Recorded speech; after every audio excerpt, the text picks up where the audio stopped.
Hello बच्चों, हम 9th class की मैथ्स की वर्कशीट नंबर 6 करेंगे। आज डेट है 19 अप्रैल 2021। यहाँ पर अपने नेम लिखना और यहाँ पर अपनी क्लास टीचर का नेम। तो हम आज पढ़ेंगे घातांक के नियम, लॉज ऑफ एक्सपोनेंट्स। तो इसमें हम पढ़ेंगे पहले हम पिछली कक्षा में जो सीखे उसे दोहरा लेते हैं।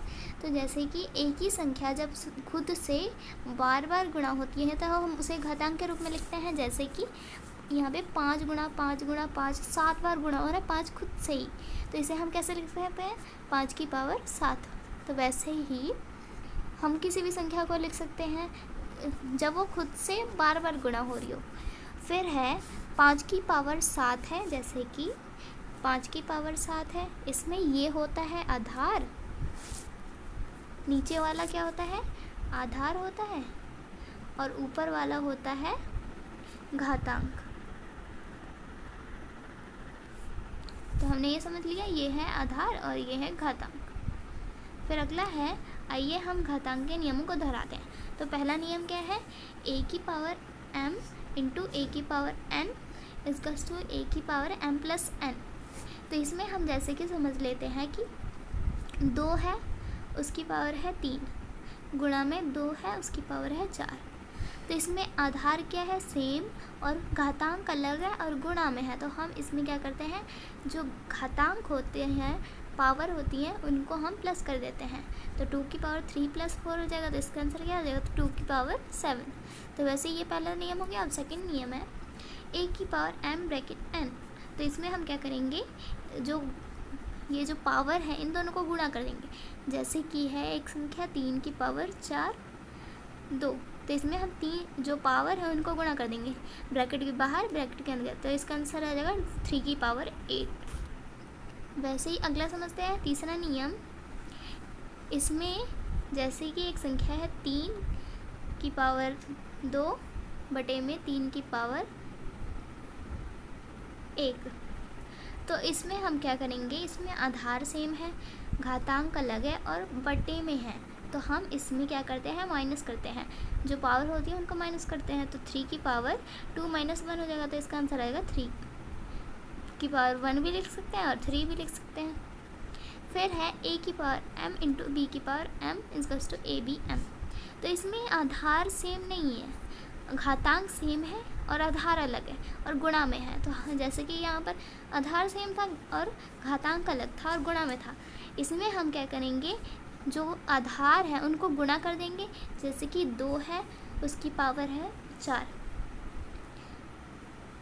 फिर 3 है उसकी पावर है 4। तो इसमें आधार अलग है घातांक सेम है, तो हम क्या करेंगे, इन दोनों को गुणा करेंगे, 6 की पावर हो जाएगा 4। फिर अगला है a की पावर 0 इक्वल्स टू 1।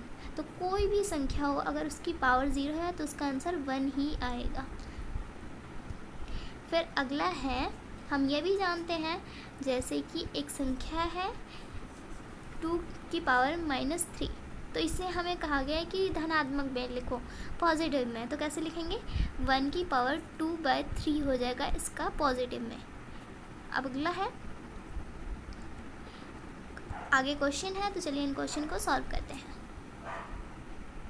पहला क्वेश्चन है 17 की पावर 2 इंटू 17 की पावर 5। तो इसमें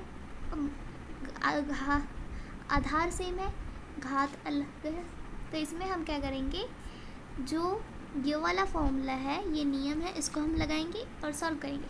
तो इसमें 17 और पावर हो जाएंगे इनकी प्लस, तो 17 की पावर हो जाएगी 7, ये हो गया। अगला है 5 की पावर 2, फिर ब्रैकेट है, फिर 7 है। तो इसे हम क्या करेंगे, ये वाले जैसे नियम को देखते हुए इन दोनों को हम गुणा कर देंगे। तो इसका आंसर हो जाएगा 5 की पावर 14। फिर अगला है 9 की पावर 10 बाय 9 की पावर 4। तो इसमें हम क्या करेंगे, आधार सेम है और घातांक अलग है, तो हम और भाग में है तो इनको क्या कर देंगे, माइनस कर देंगे इनकी पावर को। तो 10 - 4 इसका आंसर क्या आ जाएगा, 9 की पावर 6।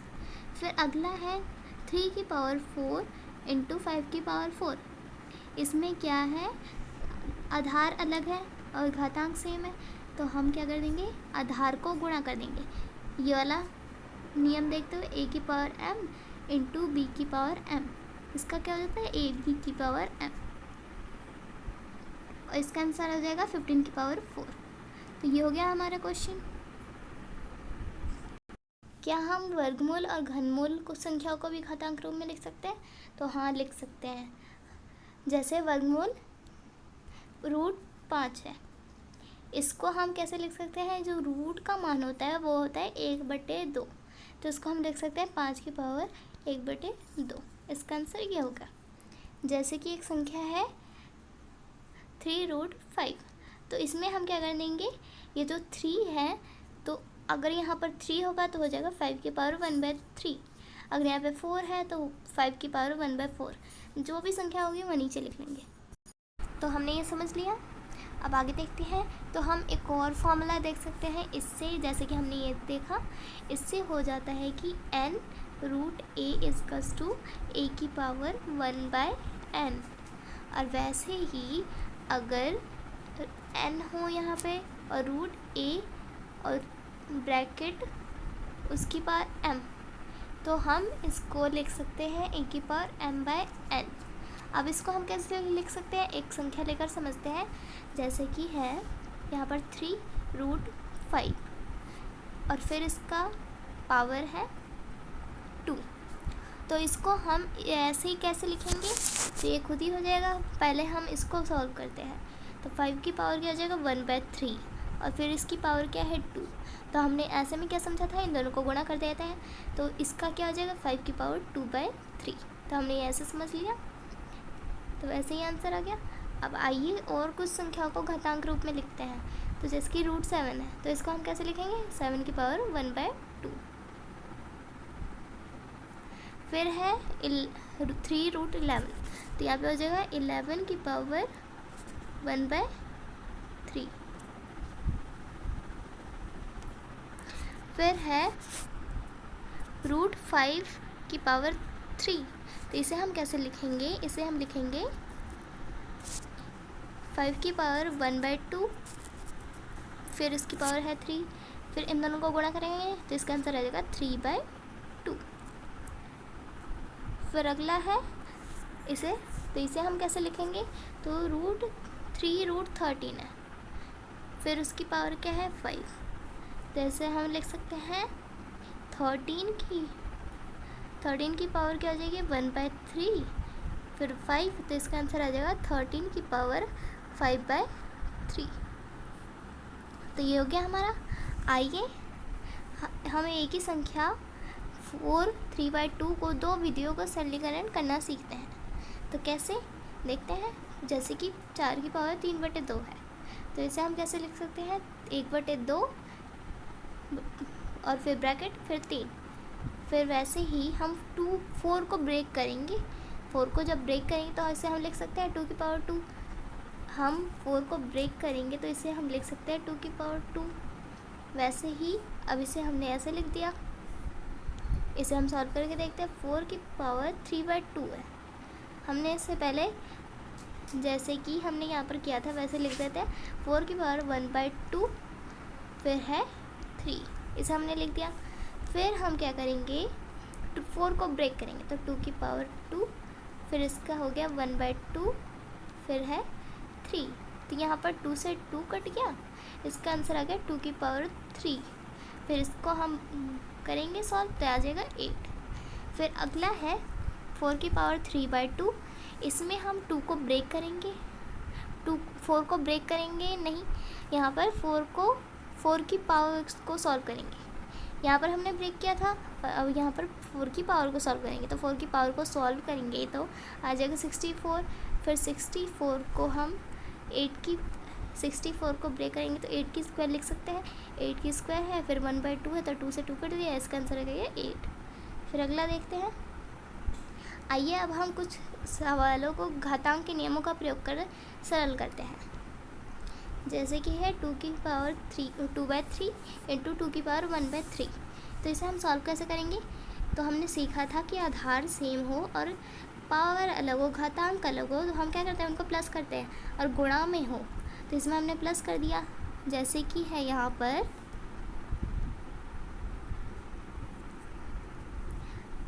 पर हमने पावर को सॉल्व किया। फिर यहाँ पर नीचे वाली संख्या सेम है तो हमें एलसीएम निकालने की ज़रूरत नहीं है, तो इसका आंसर आ जाएगा 3/3। तो 3 से 3 कट गया, इसका आंसर आ गया 2। फिर आगे है 3 की पावर 1/5, फिर ब्रैकेट है 4 है, तो हम इसे क्या करेंगे, गुणा करेंगे, हमने सीखा था। फिर इन्हें गुणा करेंगे तो आ जाएगा 4/5, 3 की पावर 4/5। फिर आगे है 7 की पावर 1/5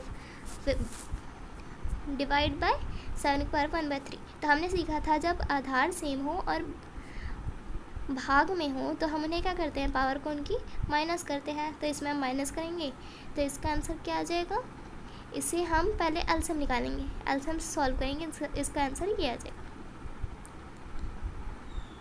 फिर है 13 की पावर 1/5 इंटू 5 की पावर 1/5। इसमें आधार सेम नहीं है लेकिन पावर सेम है, तो इसमें हम दोनों को गुणा कर देंगे तो इसका आंसर आ जाएगा 65 की पावर 1/5। फिर अब आप प्रयास कीजिए, चलिए इन क्वेश्चन को सॉल्व करते हैं। हमारा पहला क्वेश्चन है 3 की पावर 1/3 इंटू 3 की पावर 2/3।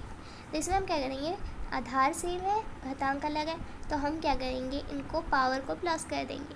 तो इस वाले फॉर्मूले से, तो इस वाले फॉर्मूले से इन दोनों को प्लस करेंगे तो आ जाएगा इसका 3 की पावर 3/3।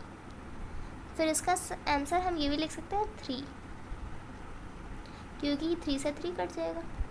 फिर अगला क्वेश्चन देखते हैं। अगला क्वेश्चन है 5 की पावर 3 फिर ब्रैकेट है, फिर 1/5 है, तो इन दोनों को गुणा करेंगे इस वाले फॉर्मूले से, तो इसका आंसर आ जाएगा 5 की पावर 3/5। फिर अगला क्वेश्चन है 5 की पावर 2/5 डिवाइड बाय 5 की पावर 1/5। तो हमने सीखा था कि आधार सेम हो और पावर अलग हो और डिवाइड में हो तो हम क्या करेंगे, माइनस करेंगे, तो इनकी पावर को माइनस करेंगे तो इसका आंसर आ जाएगा 5 की पावर 1/5। और ये फॉर्मूला आप लिख लेना साइड में। फिर अगला क्वेश्चन है 2 की पावर 1/9 इंटू 3 की पावर 1/9।